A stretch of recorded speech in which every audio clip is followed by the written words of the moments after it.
Presiden Prabowo berjanji tidak akan ikut Pilpres 2029 jika gagal mencapai program yang sudah dicanangkan. Bagaimana membaca janji Presiden dan bagaimana membaca tolok ukur keberhasilan program?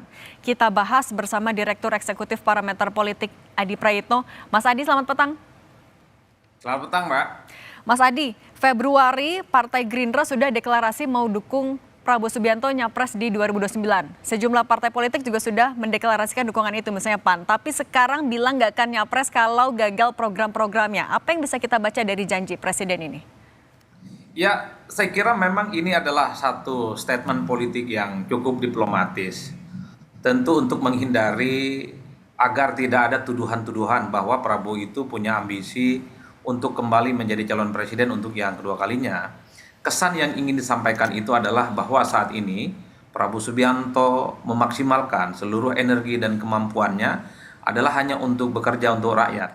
Jadi kebijakan-kebijakan populis yang sudah dibuat, misalnya soal program makan bergizi gratis, rumah buat rakyat, koperasi merah putih, memangkas biaya haji dan seterusnya, itu adalah program-program yang saat ini sedang di launching, dan tentu saja harapan terbesarnya semua persoalan yang dihadapi oleh masyarakat itu bisa maksimal.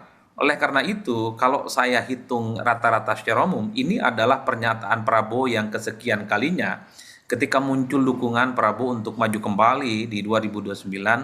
Prabowo sebenarnya hanya ingin kasih pesan bahwa ya oke, dukungan itu tapi tidak untuk diungkapkan saat ini.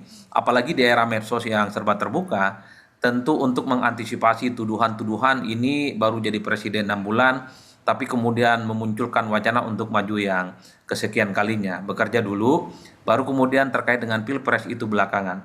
Saya kira pesan itu yang sebenarnya ingin disampaikan oleh Prabowo Subianto. Nah, yang kedua, bagaimana cara mengukur soal kinerja Prabowo itu bisa terwujud ataupun tidak? Ya tentu kalau kita membaca argumen rata-rata secara umum, ya adalah salah satunya pakai argumen-argumen survei, yang itu juga bagian dari misalnya survei opini publik.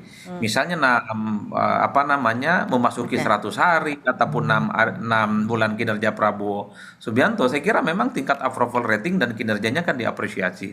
Oke, Bahkan misalnya Mas Adi. Oke, merespons pernyataan Prabowo Subianto yang minta kadernya nggak ngomongin 2 periode, Sekjen Partai Gerindra juga bilang kalau hal ini tuh wujud kerendahan hati Prabowo agar bisa mewujudkan janji kampanyenya setelah jadi presiden. Muzani pastikan Partai Gerindra usung Prabowo sebagai calon presiden di 2029. Kita dengarkan dulu pernyataan Muzani.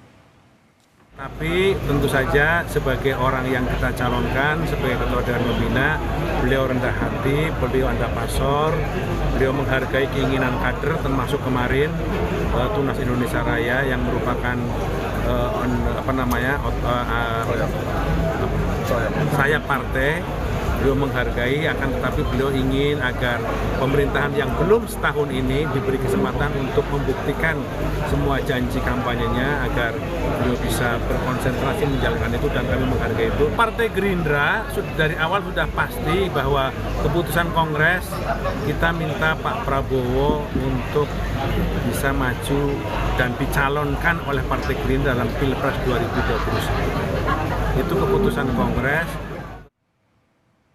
Mas Adi, dengan posisi Gerindra akan tetap mengusung Pak Prabowo, kemudian juga dengan kondisi legislatif yang mayoritas isinya koalisi pemerintah, apa tolok ukur keberhasilan Presiden?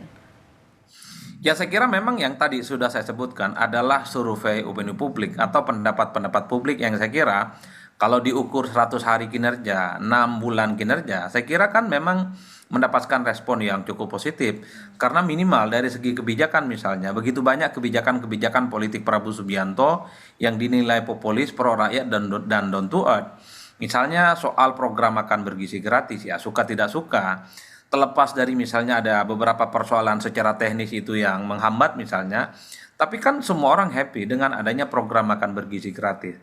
Termasuk misalnya soal bagaimana koperasi merah putih, kemudian juga pemangkasan biaya haji. Dan bahkan belakangan ini misalnya kita mendengarkan ada klaim dari pemerintah surplus soal beras. Kan saya kira itu adalah indikasi-indikasi yang kemudian bisa dijadikan sebagai guidance bagaimana misalnya pendapat-pendapat publik itu bisa dijadikan sebagai ukuran bahwa kinerja presiden saat ini Prabowo Subianto sangat layak diapresiasi.